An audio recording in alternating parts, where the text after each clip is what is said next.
जय श्री कृष्ण दोस्तों।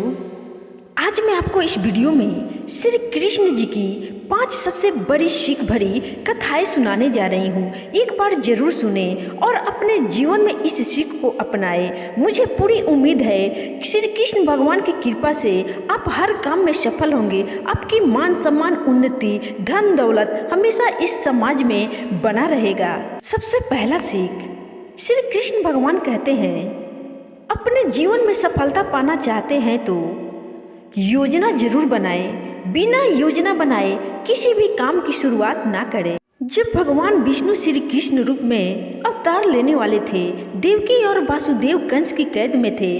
कंस ने देवकी वासुदेव की 6 संतानों का वध कर दिया था। 7वीं संतान के रूप में बलराम देवकी के गर्भ में आए तो भगवान विष्णु ने योग माया से कहा था कि आप इस 7वीं संतान को देवकी के गर्भ से निकालकर वासुदेव जी की दूसरी पत्नी रोहिणी के गर्भ में स्थापित कर दो। इसके बाद कंस को ये सूचना दी जाएगी कि 7वां गर्भ गिर गया। योग माया ने ऐसा ही किया। इसके बाद जब 8वीं संतान के जन्म का समय आया तो भगवान ने योग माया से कहा कि अब मेरे अवतार लेने का समय आ गया है। जब मेरे अवतार का जन्म होगा, ठीक उसी समय आप गोकुल में यशोदा के गर्भ से जन्म लेना। वासुदेव जी कंस के कारागार से निकालकर मुझे गोकुल पहुंचाएंगे और आपको लेकर कंस के कारागार में आ जाएंगे। जब कंस 8वीं संतान को मारने के लिए आएगा, तब आप मुक्त हो जाना। भगवान ने जो योजना बनाई थी, उसी के अनुसार श्री कृष्ण भगवान का अवतार हो गया। दोस्तों, इस कथा में भगवान ने संदेश दिया है कि जब भी कोई काम करना हो तो उसकी योजना जरूर बनाए। योजना अच्छी होगी तो सफलता जरूर मिलेगी। श्री कृष्ण भगवान की दूसरी सीख, ऐसा काम ना करें जिनकी वजह से गलत लोगों की ताकत बढ़े। जब भगवान श्री कृष्ण बाल अवस्था में थे, तब श्री कृष्ण जी माखन चोरी की लीला कर रहे थे। गोकुल के लोग इस वजह से काफ़ी परेशान रहते थे।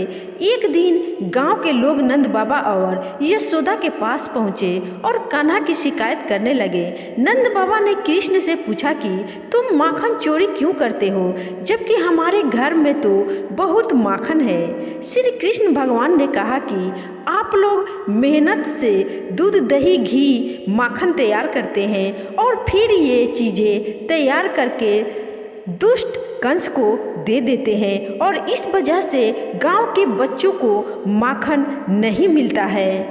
और आपके इस काम से कंस की ताकत लगातार बढ़ रही है। अगर आप कंस को माखन देना बंद नहीं करेंगे तो मैं तोड़ फोड़ करता रहूँगा, ताकि ये माखन कंस के पास ना पहुँचे और गांव के बच्चों को मिल सके।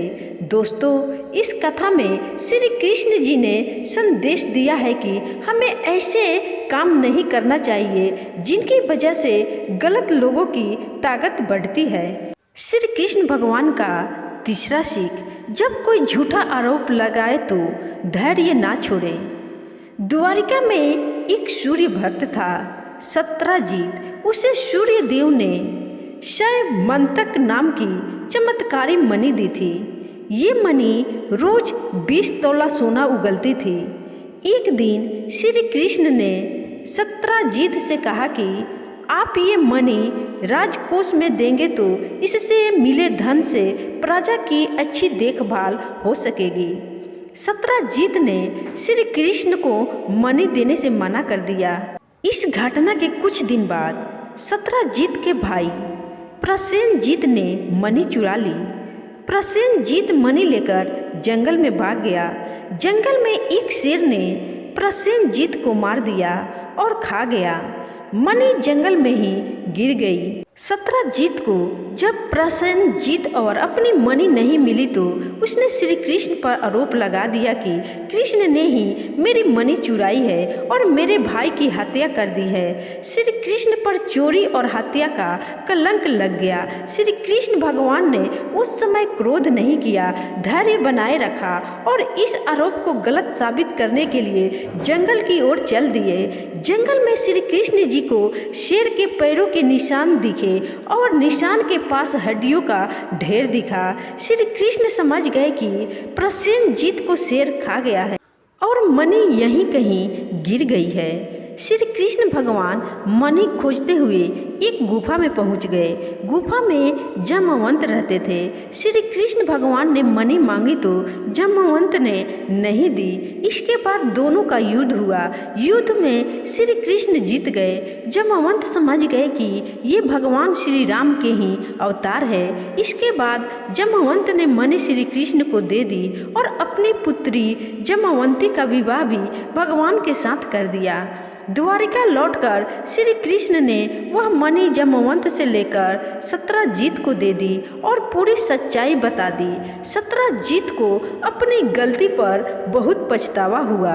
दोस्तों, इस कथा में श्री कृष्ण भगवान ने यह सीख दी है कि हमारे ऊपर जब भी झूठा आरोप लगे तो हमें धैर्य नहीं छोड़ना चाहिए, बल्कि शांति से पूरी बात समझे और आरोपों को झूठा साबित करें। श्री कृष्ण भगवान का चौथा सीख, कभी भी अपने बल पर घमंड ना करें और दूसरों को कमजोर ना समझे। महाभारत युद्ध में अर्जुन और कर्ण आमने सामने थे। दोनों दिव्य अस्त्र शस्त्रों से लड़ रहे थे। जब जब अर्जुन के तीर के कर्ण के रथ पर लग रहे थे तो कर्ण का रथ बहुत पीछे खिसक रहा था। दूसरी ओर जब जब कर्ण के तीर अर्जुन के रथ पर लगते थे तो उसका रथ थोड़ा सा ही पीछे खिसकता था। ये देखकर अर्जुन को घमंड हो गया कि उसके बाणों में ज़्यादा शक्ति नहीं है। अर्जुन ने ये बात श्री कृष्ण भगवान से कही तो भगवान ने कहा कि तुम्हारे बाणों से ज़्यादा शक्ति कर्ण के बाणों में है। भगवान की बात सुनकर अर्जुन ने कहा कि ये कैसे संभव है, मेरा रथ तो थोड़ा सा ही पीछे खिसक रहा है। भगवान की बात सुनकर अर्जुन ने कहा कि ये कैसे संभव है, मेरा रथ तो थोड़ा सा ही पीछे खिसक रहा है। श्री कृष्ण जी ने कहा कि तुम्हारे रथ पर मैं स्वयं बैठा हूँ, ऊपर ध्वजा पर हनुमान जी विराजित है, तुम्हारे रथ के पहिए को शेषनाग ने थाम रखा है। इतना होने के बाद भी कर्ण के बाण के ये रथ पीछे खिसक रहा है, तो इसका मतलब यही है कि उसके बाणों में ज़्यादा शक्ति है। ये बात सुनकर अर्जुन को अपनी गलती का एहसास हो गया और उसका घमंड टूट गया। दोस्तों, इस कथा में श्री कृष्ण ने अर्जुन को सीख दी है कि कभी अपनी शक्ति का घमंड ना करे और शत्रु को कभी भी कमजोर ना समझे। श्री कृष्ण भगवान का पांचवा और सबसे बड़ी सीख, अगर आप पुरुष हैं तो नारी का सम्मान अवश्य करें। जब नरकासुर राक्षस का आतंक बहुत फैल गया था, उस समय नरकासुर राक्षस करीब 16,100 महिलाओं को अपने महल में कैद किया था और महिलाओं से बलात्कार में उसे बहुत सुख मिलता था। तब श्री कृष्ण भगवान ने नरकासुर राक्षस को मार दिया ताकि सभी महिलाएं नरकासुर के कैद से छूट जाए। लेकिन सामाजिक कुरीतियां तब भी थी। उन महिलाओं को अपनाने वाला कोई नहीं था। खुद उनके घर वालों ने उन्हें दूषित मानकर त्याग दिया। ऐसे में श्री कृष्ण भगवान आगे आए और सभी 16,100 महिलाओं को अपनी पत्नी का दर्जा दिया। समाज में उन्हें सम्मान के साथ रहने के लिए स्थान दिलाया। कृष्ण जी ने हमेशा नारी को शक्ति बताया, नारी सम्मान के लिए हमेशा तत्पर रहे। पूरी महाभारत में भी नारी के सम्मान के लिए ही लड़ी गई। आप श्री कृष्ण भगवान के सच्चे भक्त हैं तो अपने आसपास की महिलाओं का पूरा सम्मान करें। श्री कृष्ण की कृपा पाने का ये सरलतम मार्ग है। दोस्तों, अगर आपको यह जानकारी, यह कहानी, ये कथाएं, श्री कृष्ण भगवान की ये लीलाएं अच्छी लगी हो तो कृपया कमेंट में जय श्री कृष्णा अवश्य लिखिएगा। फिर मिलूंगे किसी और धार्मिक कथा कहानी के साथ। तब तक के लिए आप सभी को बाय बाय, धन्यवाद।